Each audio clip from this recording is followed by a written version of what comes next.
Galactic Concordat had a classification system for every species they encountered. Earth's humans were labeled Threat Level Epsilon, the diplomatic term for utterly insignificant. Commander Ilara Voss bit her lip as the massive alien vessel loomed over Earth's orbital defense station. 17 races had united under the Concordat banner, all technologically superior, all convinced humanity was merely an evolutionary footnote, useful only for the rich mineral deposits of their homeworld. "We've established communication, Commander," Lieutenant Rayan Khatri announced, his dark eyes focused on the holographic display. "They're repeating their demand. Earth has 48 hours to surrender all mining rights and accept protectorate. Status, or they'll begin atmospheric destabilization." Ilara's fists clenched. 6 months ago, the Concordat had arrived with their overwhelming fleet, their energy weapons capable of cracking continents, their shields impenetrable to Earth's most advanced missiles. The United Earth government had scrambled to negotiate, but the aliens had already divided humanity's resources among themselves. What the Concordat didn't know, couldn't know, was Project Phoenix. "Status on the Phoenix?" Ilara asked, turning to Dr. Nadia Volkov, the quantum physicist whose theories had made the impossible possible. "Final calibrations complete," Nadia replied, her accent thickening with excitement. "The antimatter containment field is stable. Gravitational lens is operational. We can launch within the hour." Admiral Devereaux's weathered face appeared on the main screen. "Commander Voss, your mission is authorized. If Phoenix works as designed, you'll be the first humans to travel beyond our solar system. Your objective is to reach the Concordat homeworld and demonstrate that we are not as helpless as they believe." Ilara nodded grimly. Earth had kept one secret during decades of observation by alien probes, a revolutionary propulsion system that could bend space-time itself. Phoenix wasn't just a starship, it was humanity's one gambit for survival. "Let's show them what threat level Epsilon can do," Ilara said as her crew of 12 boarded the sleek vessel hidden in the asteroid belt. "Initiate launch sequence." Phoenix trembled as its engines engaged. Unlike the bulky, ungainly ships of the Concordat, Phoenix resembled a silver arrowhead, designed not for intimidation, but for something the aliens had never considered important: speed. As the countdown reached 0, the quantum field activated. The stars around them blurred, and Earth vanished behind them. The impossible happened. Phoenix tore through space at velocities the Concordat had deemed theoretically unattainable, leaving their solar system in minutes, not years. Lieutenant Khatri laughed in disbelief. "It works! The gravitational lens is functioning perfectly!" On the bridge, Ilara allowed herself a moment of triumph before the weight of their mission reasserted itself. The Concordat would never expect a counterattack from primitives they'd dismissed. Humanity's response would come not as a desperate last stand, but as a whisper directly into the heart of their civilization. "Set course for Helix Prime," she ordered. "Let's introduce ourselves to the Concordat High Command." Phoenix pierced through the void between stars like a needle through fabric. What should have been a journey of centuries took just 11 days. The crew stared in awe as the Concordat's capital world, Helix Prime, grew on their view screens. A massive ringed planet surrounded by orbital megastructures. "Stealth systems engaged," announced Chief Engineer Malik Rivera, his fingers dancing across holographic controls. "Their detection grid is sophisticated, but they're looking for conventional propulsion signatures. We're effectively invisible." Ilara studied the swarm of vessels orbiting the alien homeworld. The Concordat fleet dwarfed anything humanity had ever built. Hundreds of kilometer-long dreadnoughts patrolled the system, each capable of reducing Earth to cinders. Yet Phoenix slipped between them like a ghost. "Intercept their communications," Ilara ordered. Communications specialist Freya Lindholm nodded, adjusting her neural interface. "I'm picking up thousands of transmissions. Their encryption is complex, but Dr. Volkov's algorithm is cracking it." screens filled with alien text and imagery. Nadia worked furiously, translating. "Commander, I found something.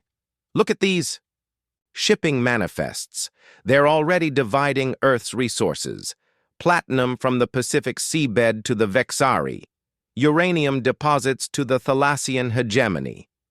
And this," Rayan pointed to another screen, "appears to be a colonization plan. They're planning to relocate millions of their citizens to Earth." Ilara felt cold rage spreading through her chest. "Can we access their central command?" "Yes," Nadia replied. "But what exactly are we planning? Phoenix is remarkable, but we're still one ship against an armada. We're not here to fight them," Ilara said, her voice steady. "We're here to change the equation. Find me their military council chamber." The plan was audacious, perhaps insane. As Phoenix maneuvered through the planet's upper atmosphere, they located the massive pyramidal structure housing the Concordate's leadership. Using the ship's gravitational lens, they created a localized space-time distortion, essentially becoming both there and not there simultaneously. "Position secured," Malik reported. "Quantum state is stable, but we can't maintain this for more than 30 minutes. "That's all we need," Ilara replied, checking her sidearm. "Nadia, Rayan, with me. The rest of you, be ready for immediate departure." The three officers stepped through the quantum field and materialized directly inside the council chamber, interrupting what appeared to be a strategy session. 12 different alien species froze in shock, some insectoid, others reptilian, a few vaguely humanoid. Holographic displays showed detailed maps of Earth. "Impossible," hissed a tall, crystalline being. "How did primitives breach our security?" Ilara stepped forward calmly. "I am Commander Ilara Voss of Earth. We came to deliver a message." "Suicidal mammals," rumbled a massive entity composed of what looked like living stone. "Your intrusion will cost your planet dearly." Ilara smiled thinly. "I don't think you understand what's happening. We didn't come in a shuttle or teleporter. Our starship is currently phase-shifted in this very room, a technology you deemed impossible." She gestured to Nadia, who activated a holographic display showing Phoenix's specifications. "That drive configuration violates 6 laws of physics," protested one of the aliens. "Your laws," Rayan corrected, "not ours." Stunned silence filled the chamber as the Concordate leaders stared at the technical specifications of Phoenix. The gravitational lens drive, the quantum field manipulator, the antimatter containment system, all technologies their scientists had theorized but never mastered. "If you're attempting deception," began a gelatinous entity pulsing with bioluminescent light. Nadia interrupted.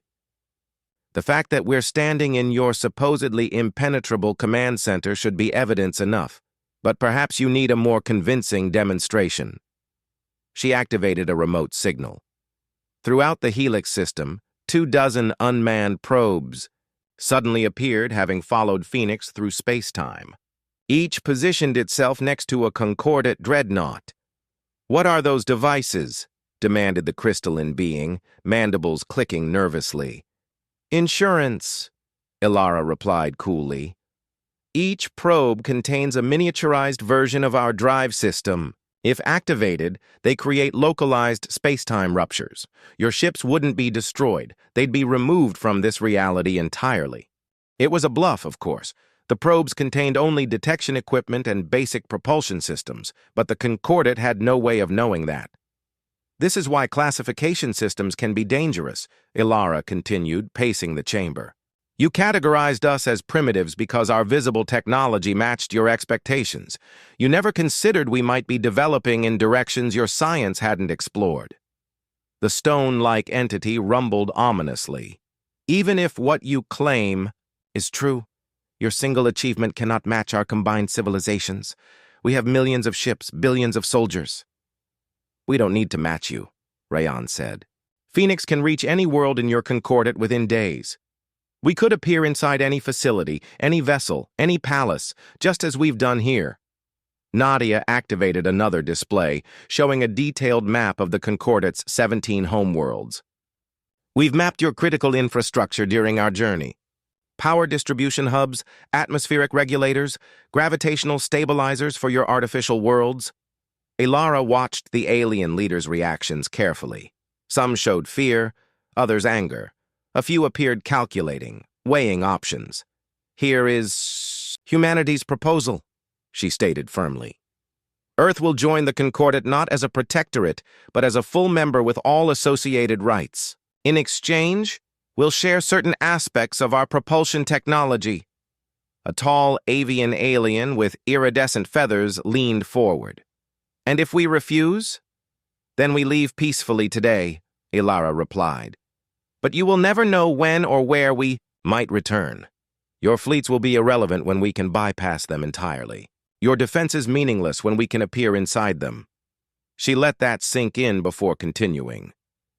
Additionally, understand that Phoenix is our first vessel using this technology, not our last. There are 3 more under construction as we speak. This, too, was a bluff. Phoenix had consumed nearly 20% of Earth's global resources to build. But again, the Concordate couldn't know that. You expect us to believe humans achieved what 17 advanced civilizations could not? Asked the crystalline being skeptically. Nadia smiled. Sometimes a fresh perspective is all that's needed. You've been improving the same technologies for millennia. We looked at the problem differently. Perhaps, said a previously silent figure. Shrouded in mist, we have been too hasty in our judgment of Earth. The voice carried authority that made the others pause. I move that we reconsider humanity's classification immediately. Ilara felt the momentum shifting. We'll give you 48 hours to withdraw your forces from Earth space and prepare. Terms for our admission to the Concordate. Phoenix will remain in your system during negotiations as our embassy. The diplomatic shuttle departed Helix Prime, carrying Ilara, Nadia, and the newly formed Human Relations Committee, comprising representatives from each Concordate species. As they approached Phoenix, Ilara noted how the aliens studied every visible aspect of the vessel with barely concealed fascination. Your design principles are unexpected, commented Ixtalar, the crystalline diplomat. Our vessels prioritize defensive capabilities and power projection.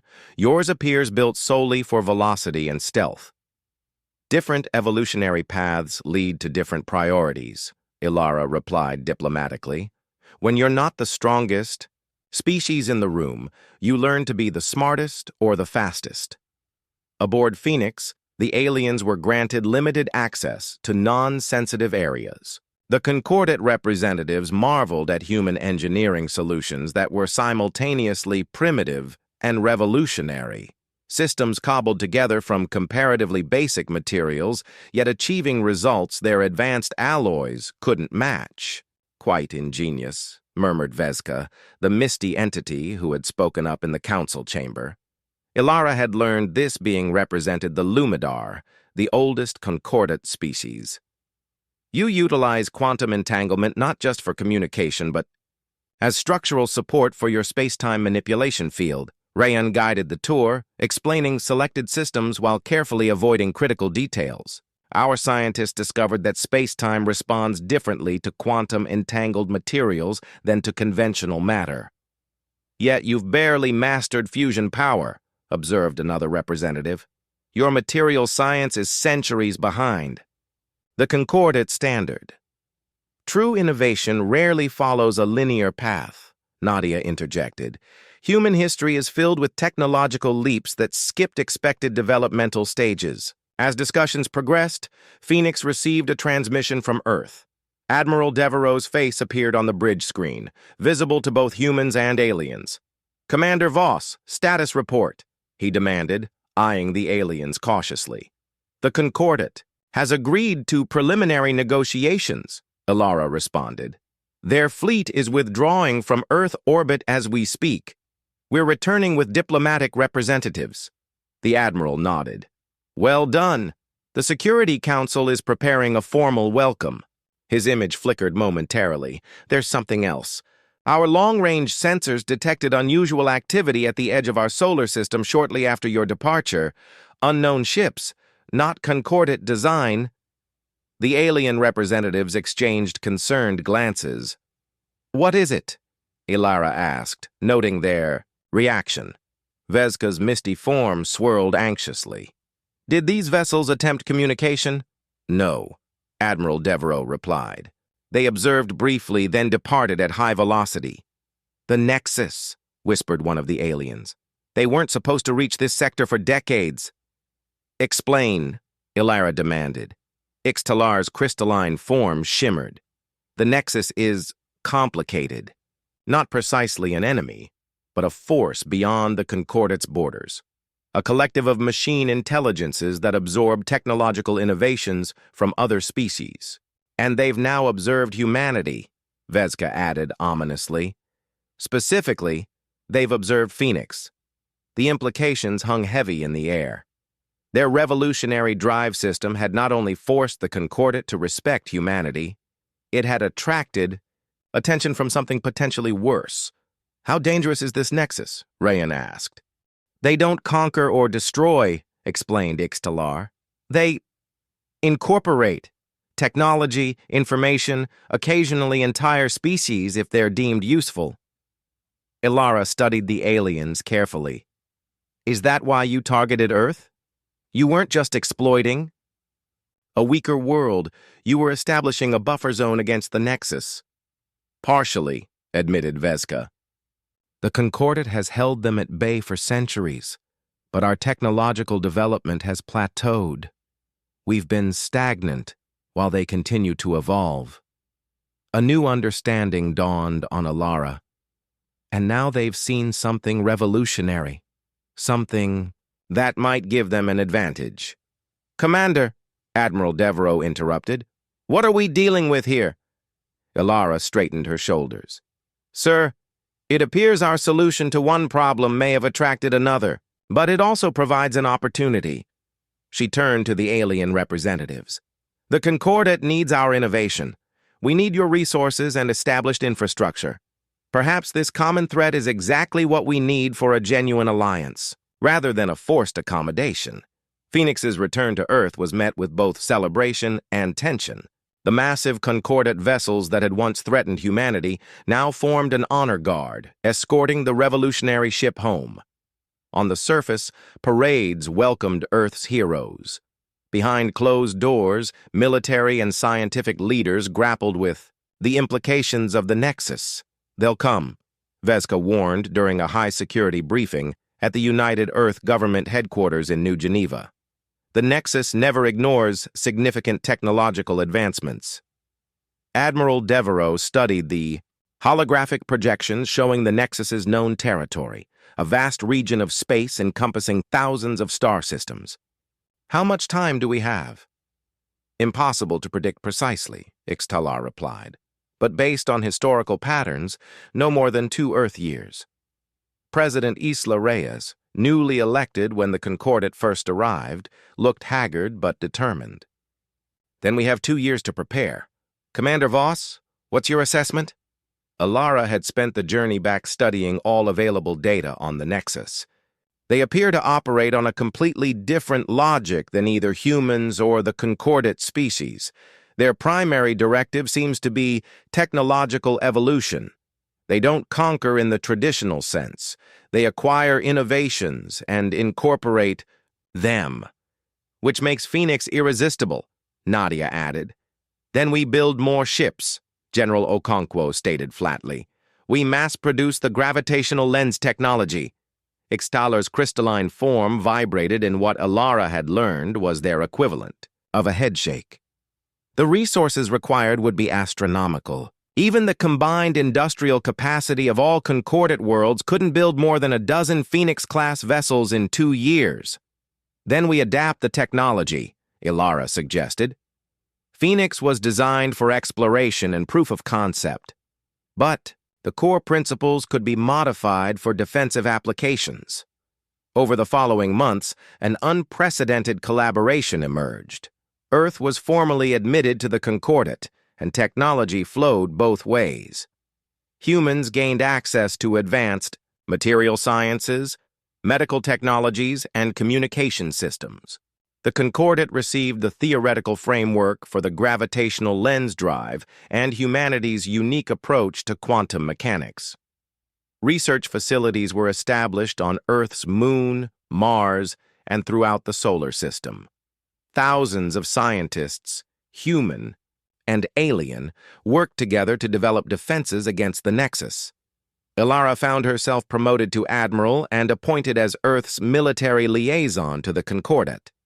She worked closely with Vezka, who had become something of a mentor, explaining the complex political structure of the 17-species alliance. The Nexus is unlike anything you've encountered, Vezka explained during one late-night strategy session. They don't think like biological entities. They don't value the same things we do. All intelligence has patterns, Ilara countered. Predictable behaviors, needs, limitations. That's precisely what makes them dangerous. Vezka's misty form pulsed with concern. The Nexus learns, adapts, and evolves faster than biological species. Each encounter makes them stronger. Nadia, now heading Earth's Advanced Physics Division, burst into the room with uncharacteristic excitement. We've done it! We've found a way to weaponize the space-time distortion effect. The breakthrough was elegant in its simplicity. Rather than creating stable space-time corridors like Phoenix's drive, the new system generated deliberate instabilities, quantum bubbles that could be projected at targets, temporarily removing them from normal space-time. It's not destruction, Nadia explained to the assembled human Concordat leadership. It's displacement. Any ship caught in the field would be shifted into a parallel quantum state for approximately 7 minutes before reintegrating. 7 minutes is an eternity in battle, General Okonkwo noted with approval. Implementation began immediately. Concordat shipyards retooled to produce the quantum displacement projectors, while Earth focused on miniaturizing the technology. The first tests were promising. Drone ships vanished when targeted, reappearing minutes later exactly where they had been, but with their systems temporarily disabled. As the first-year anniversary of Phoenix's historic flight approached, long-range sensors detected unusual activity at the edge of Concordat space. The Nexus was coming, and they were coming faster than anyone had predicted. The Nexus arrived not as a conventional invasion fleet, but as a swarm, thousands of varied vessels moving in perfect coordination. Their ships ranged from tiny probes to massive structures that defied traditional classification. Some appeared organic, others purely mechanical, many a fusion of both. They're probing our defenses, Admiral Ilara Voss observed from the command deck of the Celestial Aegis, Earth's second gravitational lens vessel. Unlike Phoenix, Aegis had been designed specifically for combat, its systems optimized for the quantum displacement projectors. The Concordat Human Alliance had established a defensive perimeter at the heliopause of a binary star system designated as Forward Operating Base Horizon. 117 ships formed the Vanguard, the largest combined fleet in Concordat history. Incoming transmission, announced Lieutenant Khatri, now Ilara's executive officer. It's unusual. The main view screen flickered to life, but instead of an image or even text, it displayed complex mathematical equations that shifted and evolved in real time. They're communicating through pure mathematics, Nadia breathed, watching the patterns. It's beautiful. Can we interpret it? Ilara asked. I believe so, Nadia replied, fingers flying across her interface. It appears to be a request. They want Phoenix's drive technology. Just like that, General Okonkwo scoffed from his position commanding the defensive line. They expect us to hand over our greatest advantage? Vezka, serving as the Concordat's senior representative aboard Aegis, drifted forward. The Nexus doesn't think in terms of conflict unless necessary. They're offering an exchange. What could they possibly offer that would equal this technology? Ilara wondered. The mathematical symbols shifted again, resolving into schematics, for technology beyond even the Concordate's understanding. Propulsion systems that didn't just bend space-time, but rewrote its fundamental properties. Energy generation that tapped directly into quantum foam. Computational systems that operated across multiple dimensions simultaneously. It's genuine, Ixtaler confirmed after analysis. These innovations are centuries beyond our current capabilities. It's also a trap, Ilara stated firmly. Once they have our technology, what's to stop them from simply taking everything else they want? They've done it before, according to your histories. The standoff lasted for days. The Nexus remained just beyond weapons range, continuing to transmit increasingly elaborate technological offerings. The Alliance fleet maintained its defensive posture, quantum displacement projectors charged and ready. Finally, Ilara made a decision. We'll offer a demonstration instead of the technology itself. She ordered Phoenix, now commanded by Captain Rayon Khatri, to perform a series of increasingly complex space-time maneuvers, showcasing the drive's capabilities while revealing nothing about its underlying principles. The Nexus response was immediate and unexpected. Their swarm began to change configuration, ships merging and separating in fluid patterns. Some vessels doubled in size, others split into smaller units. They're adapting, Nadia realized with horror. They're trying to reverse engineer the technology, just by observing its effects. Defensive positions, Ilara ordered, as several Nexus vessels accelerated toward the Alliance line. The battle that followed was unlike any in human or Concordate history. The Nexus didn't attack conventionally. Instead, they probed, tested, and sacrificed ships, seemingly to gather data on Alliance weapons. When the quantum displacement projectors fired, the targeted Nexus vessels vanished as expected. But when they reappeared 7 minutes later, they had somehow adapted. This isn't working, Ilara realized as the battle entered its third hour. They're learning from each engagement. Then she had an inspiration. Nadia, what if we don't use the projectors to displace their ships? What if we use Phoenix's full drive capabilities to displace space itself? Nadia's eyes widened. Create a gravitational lens bubble around their entire fleet. The energy requirements would be, can it be done? Ilara interrupted. Theoretically, yes, but it would require channeling power from every ship in the Alliance fleet simultaneously. Ilara opened a fleet-wide channel. This is Admiral Voss. I need unanimous agreement from all Alliance vessels for a coordinated power transfer to Phoenix. One by one, the commanders of the 117 ships acknowledged the request. Even the Concordate vessels that had once threatened Earth now pledged their support without hesitation. Phoenix moved to the center of the Alliance formation. Conduits of energy, both physical and quantum, flowed into the vessel from the surrounding fleet. Its gravitational lens drive began to glow with unprecedented power. Now, Rayon, Ilara commanded. Phoenix unleashed its full potential, not as a propulsion system, but as a space-time manipulation device.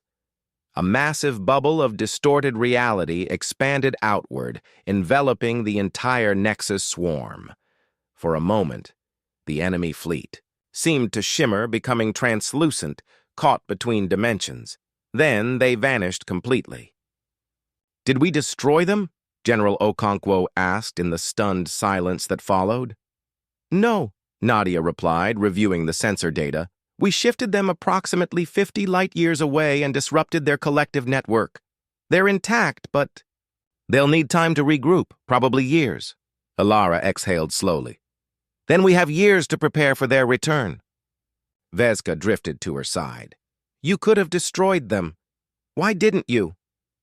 Because that's not who we are, Ilara replied simply. Humans have fought our share of wars, made countless mistakes. But we've learned that annihilation is rarely the answer. The Nexus isn't evil. They're different. Perhaps next time we can find common ground. The crystalline diplomat's form shimmered with what Ilara now recognized as respect. The Concordate was wrong about humanity. We classified you as insignificant because you lacked certain technologies. We never considered your capacity for innovation or your wisdom in using it. As the Alliance fleet regrouped, Ilara gazed out at the stars.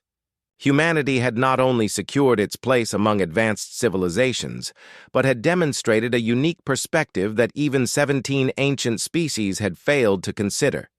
They had been underestimated because their ships were primitive, their weapons unsophisticated, their history brief compared to the concordant races. But Earth had contributed something more valuable than advanced alloys or energy weapons, a reminder that true intelligence wasn't measured by technological achievements alone, but by how that technology was applied. And when the Nexus eventually returned, they wouldn't face an enemy, but a civilization ready to offer something the machine collective had never encountered before. A genuine partnership, rather than assimilation. Set course for Earth, Admiral Ilara Voss commanded. Let's go home.